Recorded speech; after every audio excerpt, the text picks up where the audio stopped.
2021 జ్ఞాపకం వస్తుంది నాకు.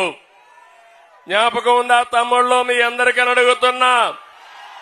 రామతీర్థం, రాముడి తల నరికేసిన సందర్భం. నేను ఆ రోజు ఇక్కడికి వచ్చానా లేదా అని అడుగుతున్నా. దేశంలో అయోధ్యలో రామాలయం కడితే ఇక్కడికి వచ్చే కొందికి సైకో జగన్ రామతీర్థంలో రాముడి తలదీసే పరిస్థితికి వచ్చాడు. నేను అడుగుతున్నా, మిమ్మల్ని మీరు క్షమిస్తారా అని అడుగుతున్నా, ఉపేక్షిస్తారా అని అడుగుతున్నా, వదిలిపెడతారా అని అడుగుతున్నా, చిత్తుగా ఓడిస్తారా లేదా అని మిమ్మల్ని అడుగుతున్నా. అంతేకాదు 160 దేవాలయాలపై దాడులు చేసే పరిస్థితికి వచ్చారు. విధ్వంసాలు జరిగాయి, విగ్రహాలు ధ్వంసం చేశారు, అర్చకులపై దాడి చేశారు.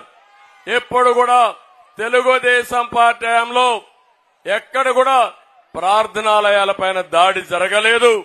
అలాంటి దుర్మార్గం జరిగింది. దీన్ని నేను చాలా తీవ్రంగా ఖండిస్తున్నానని చెప్పి కూడా నేను మీకు తెలియజేస్తున్నా.